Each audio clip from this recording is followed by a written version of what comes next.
Claude Bartolone, bonjour. Bonjour. Alors, vous êtes le président de l'Assemblée nationale. Votre rapport sur l'avenir des institutions sera soumis au vote aujourd'hui au Parlement. Il y a un groupe de travail qui a été lancé fin 2014. Vous l'avez co-présidé donc avec l'historien Michel Vinocq. Il contient 17 préconisations, dont la baisse du nombre de députés et de sénateurs. 400 députés. Est-ce qu'il faut comprendre qu'il y a 177 députés qui ne servent à rien ici à l'Assemblée ? Non, il faut tirer les conclusions du non-cumul.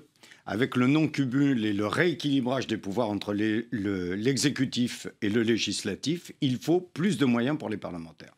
Et donc, moi, je souhaite qu'ils soient moins nombreux, mais qu'ils aient, en termes d'administrateurs, à leur disposition, en termes de collaborateurs, de véritables contre-pouvoirs et réellement des ingénieurs de la loi. Il faut qu'ils aient le temps, à la fois pour se consacrer à l'étude d'impact, au vote de la loi et à l'évaluation de la loi, parce que c'est ce qui permettra là aussi de renforcer la démocratie, de montrer à nos compatriotes quel est le travail réel et comment nous sommes soucieux de voir la loi pensée et examinée pour qu'elle atteigne réellement tous ses objectifs. Vous souhaitez également limiter le nombre de mandats à 3 consécutifs. Pourquoi ? Alors, vous voyez, c'est la preuve du travail qui a été fait par cette commission. Vous avez dit qu'il va y avoir un vote définitif. Ils ont tous voté déjà, parce que pour essayer de trouver un compromis, il y a eu 133 questions qui ont été posées avec un vote préférentiel. Chacun a pu noter sa réponse, son niveau d'adhésion à la réponse telle qu'elle était proposée. Et là, on voit déjà un fil bien fort qui et ces 17 préconisations ressortent. Ce sont les préconisations qui ont obtenu les notes les plus consensuelles. Donc c'est un élément qu'il faut avoir à l'esprit, parce que d'abord cette commission a été composée en majorité de personnalités, philosophes, spécialistes de la Constitution. Ils étaient... Différents bords politiques également. Différents bords politiques. Et c'était très intéressant. Vous voyez, tout le monde, quel que soit le niveau d'adhésion à ce rapport, a reconnu la qualité du travail et le climat qui a régné. D'un monsieur pour qui j'ai beaucoup de respect, le député Accoyer, qui était là en gardien exigeant des institutions telles qu'elles existent aujourd'hui, à des députés ou des personnalités qui ont vraiment travaillé dans un débat très, très serein. Et c'est cela, vous voyez, le point qui me paraît le plus important. Ce n'est pas une commande du président de la République. C'est une initiative de l'Assemblée nationale. Nous avons réussi à mettre des personnalités de droite, de gauche, personnalités élues, personnalités non élues. Pour revenir donc sur les propositions, pourquoi limiter à 3 le nombre de mandats pourquoi je vous dis ça ? C'est que ce n'était pas ma proposition. J'étais en désaccord avec cette proposition. Mais après en avoir discuté pour voir exactement comment on pouvait renouveler le personnel politique, favoriser cette nécessité absolue de la parité totale, c'est une idée qui a germé et je trouve que c'est une très bonne idée pour permettre là aussi d'oxygéner la démocratie. Est-ce que ce sera aussi un des moyens de réconcilier peut-être les citoyens avec les élus ? Mais j'espère bien. Vous voyez, c'est toute l'architecture qui est repensée. Lorsque l'on dit un septennat unique pour le président de la République, c'est pour qu'il puisse avoir 7 années pleines. Et regardez, Obama, à la fin de son 2e quinquennat, montre bien comment il est libéré d'un certain nombre de contraintes pour faire réellement avancer des idées politiques. S'il n'était pas à la fin de son 2e mandat, je ne suis pas sûr qu'il prendrait les positions qu'il prend aujourd'hui en ce qui concerne la transition écologique et énergétique. Est-ce que c'est aussi pour éviter l'hyper-présidentialisation, pour éviter trop de pouvoirs concentrés ? Bien sûr, c'est un rééquilibrage. Vous voyez là-dessus aussi, pour vous montrer que ce n'est pas la commission Bartolone. Moi, j'étais pour la suppression du poste de Premier ministre. Et la commission a trouvé que c'était plus juste d'avoir un président dans ses responsabilités, un Premier ministre qui soit plus responsable devant le Parlement pour mieux identifier quelles sont les responsabilités des uns et des autres. Et au travers du document qui va être présenté tout à l'heure, je pense que nous avons un chemin et j'espère d'ailleurs que nos compatriotes se saisiront de ces interrogations puisque les 133 questions vont être mises en ligne sur le site de l'Assemblée nationale.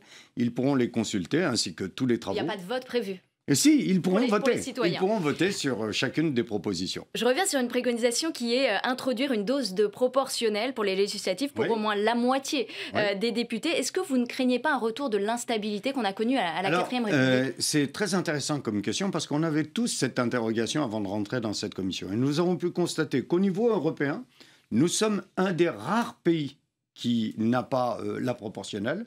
Il doit y en avoir 2 si je ne me trompe pas au niveau européen.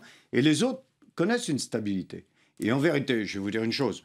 À la fois, pour combattre le populisme, mieux vaut qu'il ne soit pas populiste et qu'il soit représenté. Et je le dis à un moment où je fais le reproche au parti de M. Sarkozy d'être contaminé par le Front National. En ayant la proportionnelle, peut-être qu'un certain nombre de gens de droite républicaine arrêteront de courir après les idées du Front National. Mais vous feriez entrer beaucoup de députés Front National à l'Assemblée. à à partir du moment où ils existent dans le pays, c'est une véritable question.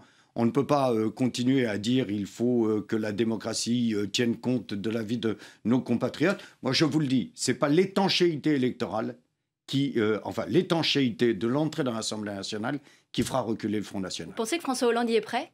Écoutez, il nous a reçus avec beaucoup d'attention. Il nous a écoutés, parce que je crois que c'était aussi le travail du président de la République de comprendre à la fois l'architecture de cette commission et d'essayer de voir comment nous avions dégagé ces points de convergence. Après, c'est à lui. Vous savez, c'est aussi l'avantage du travail qui a été fait par cette commission Vinocq, parce que j'ai voulu qu'il y ait un grand historien à mes côtés pour présider cette commission, pour que l'on ne me dise pas ce sont les idées simplement du président Barthelone.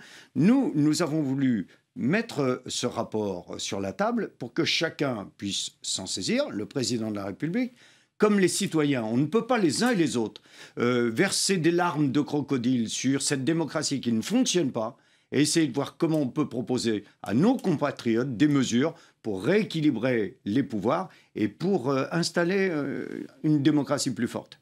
Alors, il y a une proposition qui vient peut-être de vous, puisque vous l'aviez écrit dans un de vos livres, c'est la fusion du Sénat avec le Conseil économique, social et environnemental. Là, vous allez encore provoquer la colère de Gérard Larcher. Oh, vous savez, moi, j'ai un grand respect pour Gérard Larcher, dans la mesure où je trouve que c'est vraiment un grand monsieur, qui est à la fois humain et républicain. Mais à un moment donné, l'amitié ou le respect ne doit pas empêcher le débat politique. Sur cette question-là, je pense que c'est une question qui dépasse d'ailleurs le débat en France. En Italie, aujourd'hui, ils sont en train de réduire totalement les pouvoirs du Sénat pour essayer de voir comment on peut gagner en termes de temps dans le cadre du vote de la loi et avoir là aussi quelque chose qui soit plus visible. Je pense que le bicamérisme était quelque chose qui pouvait être compris au début de cette République, mais avec l'accélération du temps politique, toutes ces navettes ne correspondent plus à rien. Je le dis aussi, le rapprochement CESE-Sénat c'est pas la proposition qui a obtenu la meilleure note. Donc, dans le rapport, notamment pour tenir compte des remarques extrêmement intelligentes de Bernard Thibault, nous mettons sur ce rapport plusieurs scénarios qui pourraient correspondre à cette volonté de restreindre le rôle législatif du Sénat et avoir un fonctionnement d'une démocratie plus vivante. Alors Claude Barthelone, vous êtes également candidat au régional en Île-de-France. Le Parisien, ce matin, croit savoir que la mairie de Paris envisage la vente du Parc des Princes au Qatar pour moins de 100 millions d'euros. Est-ce que vous seriez prêt à vous en séparer? C'est un bien qui appartient à la ville de Paris. Je comprends parfaitement ce qu'est l'attitude d'Anne Hidalgo et de la mairie de Paris. On peut très bien se dire, à partir du moment où c'est le stade d'un club résident et qui devient de plus en plus un club extrêmement important, 450 millions de budget, qui, vous verrez, gagnera très vite une Coupe d'Europe, eh bien qu'il puisse y avoir, comme c'est le cas dans les autres pays européens, notamment en Angleterre, la possession du stade par le club président, moi, ça ne me choque pas. Et peu importe que ce soit le Qatar? Vous savez, à un moment donné, il faut être clair. Où on interdit totalement les activités économiques de ce pays, pour des raisons politiques ou sur une analyse politique, à partir du moment où on ne le fait pas et qu'ils ont les moyens de pouvoir faire de cette équipe l'équipe d'excellence qu'ils ont fait, pourquoi pas? Alors la campagne bat son plein pour les régionales. Jean-Paul Huchon, président du conseil régional sortant, a vanté l'alternance en Île-de-France. Est-ce qu'il ne vous met pas un peu des bâtons dans les roues? Non, pas du tout. Je pense que, vous savez, c'est toujours très compliqué pour un président qui a été président pendant 11 ans de trouver les mots justes. Vous savez, c'est toujours compliqué quand d'un seul coup, vous n'avez plus la confiance de tous vos amis de le reconnaître. Donc il a eu l'occasion de s'exprimer. Je crois qu'il veut vraiment ma victoire parce qu'il se rend compte de ce que représenterait comme côté rétrograde la victoire de Mme Pécresse et des Républicains. Mais je ne lui en veux pas pour avoir utilisé cette expression mal appropriée. En Île-de-France, on n'avait pas réussi à faire l'union, mais les Verts sont divisés et ont fait sécession au Conseil régional, comme Jean-Vincent Placé. Alors on sait que vous menez des discussions avec lui. Est-ce qu'il sera sur votre liste? Écoutez, moi je préfère faire une vraie union au deuxième tour qu'une union de pacotille au premier tour. Parce que lorsque je vois le rapprochement entre LR et l'UDI, ne serait-ce que par exemple sur le mariage pour tous, je voudrais bien savoir exactement quelle va être la position des uns et des autres sur les sujets sociétaux sur lesquels une région a aussi à se prononcer. Donc moi je préfère finalement la position qui est la mienne. Ma porte est ouverte jusqu'au dépôt des listes. Et puis, comme nous n'avons pas la barrière qui existait au moment des élections départementales avec le seuil de 12,5 qui a posé beaucoup de difficultés, puisqu'il y avait beaucoup de candidats éliminés, si on ne peut pas le faire au premier tour, on le fera au deuxième. Mais je ferai l'alliance et le rassemblement de tous ceux qui veulent travailler avec les socialistes, les radicaux, le mouvement des citoyens dès le premier tour. Alors, la presse nous dit ce matin que vous allez saisir la justice, enfin votre équipe, car vous avez constaté qu'une mairie de droite en Seine-et-Marne, à Lizy-sur-Oucq, servait de distribution de tracts de Valérie Pécresse. Est-ce que c'est vrai? Eh bien, écoutez, il y a eu un constat d'huissier. Hier, nous avons été très surpris de la part de la mairie de Lizy-sur-Oucq qui a envoyé, le service des élections de cette mairie, a envoyé un mail à de nombreuses mairies de Seine-et-Marne pour leur dire, voilà, les tracts de campagne électorale de Mme Pécresse, nous les avons, ils sont à votre disposition, envoyez un personnel pour aller les chercher. Donc, comme nous avons eu le témoignage enregistré par un huissier de la maire de Lizy, comme nous avons eu les tracts, comme nous avons pu constater le stockage dans les armoires, une plainte a été déposée, maintenant que la justice fasse son travail. Vous avez le dernier mot dans la matinale, Claude Bartholone.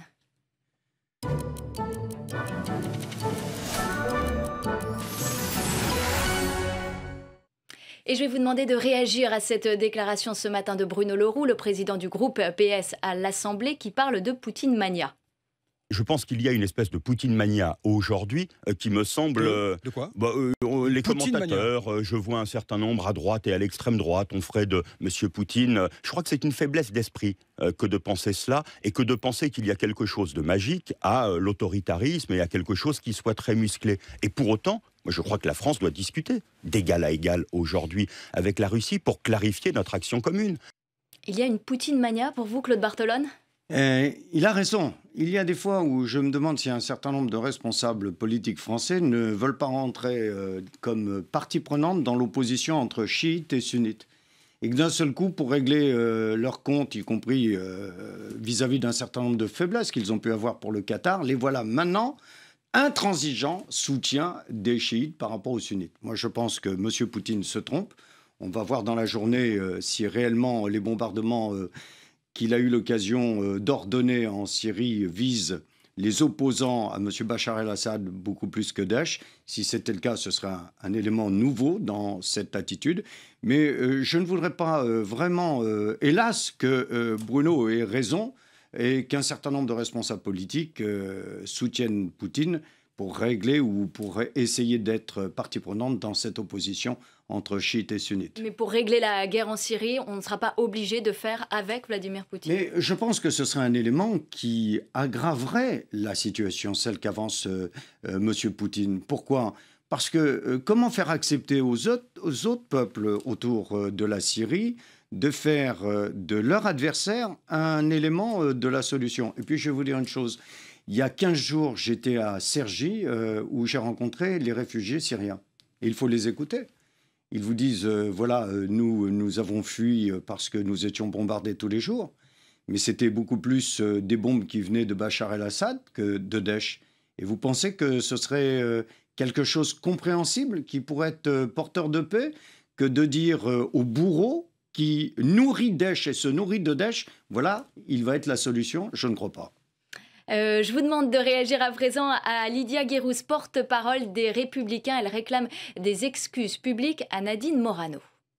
Nous avons dit que Nadine Morano a totalement dérapé, que parler de race était une aberration, que nous ne reconnaissions pas la nation française comme une race. Donc je crois qu'il faut clore cette séquence. Et Nadine Morano doit s'excuser. Quand on fait une erreur, il faut savoir le reconnaître et il faut présenter des excuses. Il ne faut pas réitérer des propos qui sont des propos qui blessent. Je pense que ça a dû dépasser sa pensée. Excuses ou exclusion, vous en pensez quoi? Écoutez, c'est leur problème, mais en vérité, s'il devait y avoir des excuses, il va y en avoir toute une série. Qu'attend-on pour réclamer au maire qui avait dit je veux accueillir des réfugiés syriens chrétiens parce que eux, ils ne coupent pas la tête de leur patron? Qu'attend-on pour réclamer des excuses à M. Sarkozy qui dit en direction des enfants des banlieues et des habitants des banlieues, on va arrêter de se faire culpabiliser par les banlieues? Qu'attend-on pour demander des excuses à tous ceux qui ont essayé de faire une différence entre les réfugiés chrétiens et musulmans, avec tout ce que cela peut comporter? Vous voyez, moi, c'est ce que j'ai dit. Je pense que Mme Morano doit être condamnée parce qu'elle a tenu des propos dans un contexte qui relève du déversement d'acide sur les plaies de la société française. Mais elle est aussi coupable que tous ceux qui l'ont amenée à pouvoir... Yves Gégaud a dénoncé une lepénisation des esprits. Bien entendu. Aujourd'hui, c'est quelque chose que je dis depuis très longtemps. J'ai l'impression, en entendant un certain nombre de responsables proches de M. Sarkozy ou de M. Sarkozy, de les voir dans le rôle de la marionnette dans les mains d'un ventriloque. Et le ventriloque qui parle, c'est le Front National et Mme Le Pen. C'était le dernier mot. Merci Claude Bartolone, président de l'Assemblée nationale, d'avoir été notre invité ce matin. Je vous souhaite une très bonne journée et je vous laisse